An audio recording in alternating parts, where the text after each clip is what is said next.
चलिए तो ठीक है। पिछले क्लास में हम लोग प्रोनाउन देख लिए थे कि प्रोनाउन के कितने प्रकार होते हैं, तो 10 प्रकार होते हैं। और प्रोनाउन का पहला प्रकार था पर्सनल प्रोनाउन।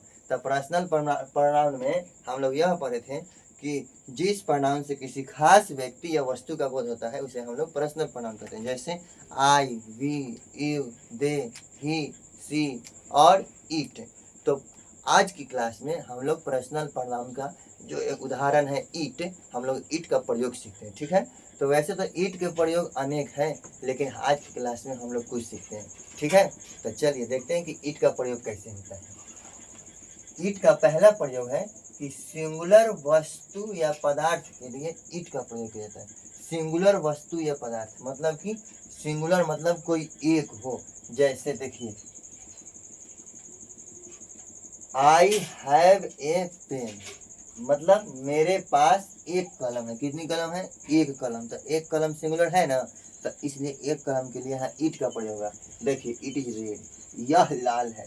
इसका मतलब होगा कि इट इज रेड मतलब यह लाल है। तो सोचिए, हम यह लाल है किसको कह रहे हैं? कलम को कह रहे हैं ना। हाँ, तो कलम यहाँ क्या है? सिंगुलर है, इसलिए लिखे हैं कि सिंगुलर वस्तु के लिए या पदार्थ के लिए ईट का प्रयोग होता है। ठीक है, अब चलिए कुछ नोट है। क्या है नोट?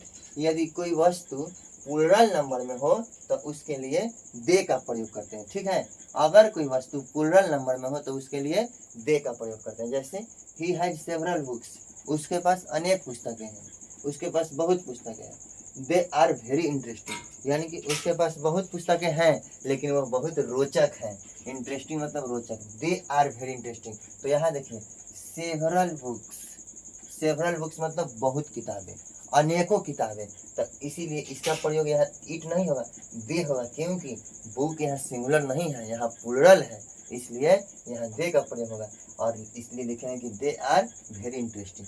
चलिए, अब दूसरा नोट क्या है?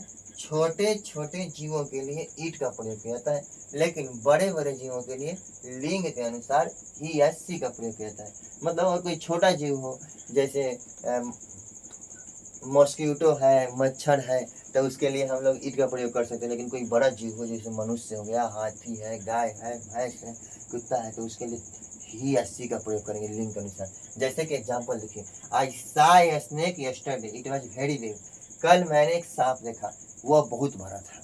तो देखिए, सांप इंसेक्ट है, सांप जो है इंसेक्ट है, इसीलिए छोटा जीव है, इसीलिए हम लोग ईट का प्रयोग करें कि इट वाज वेरी बिग। उसी प्रकार आप यहाँ देखें तो ही हैज ए काऊ, उसके पास एक गाय है। सी गिव्स मच मिल्क, वह बहुत दूध देती है। तो यहाँ ईट नहीं लिखे हैं। ईट क्यों नहीं लिखे हैं जरा सोचिए, क्योंकि सी हैज ए काऊ, उसके पास एक गाय है।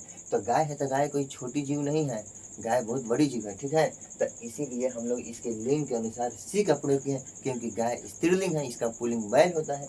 ठीक है, तो सी गिव्स मच मिल्क, वह बहुत दूध देती है। ठीक है, तो आज की क्लास में आप लोग जो है इतना नोट कर लीजिए, फिर हम लोग कल के लिए बात करेंगे इस विषय पर। ठीक है, ठीक है। तो उम्मीद है कि आप लोग जो है आज पर्सनल प्रोनाउन के ईट का प्रयोग जो है लिख लिए होंगे। ठीक है, तो अब आज का सुविचार हम लोग देख लेते हैं।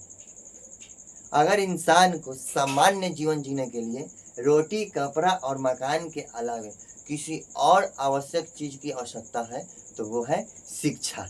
धन्यवाद। अब आपसे मिलते हैं नेक्स्ट क्लास में।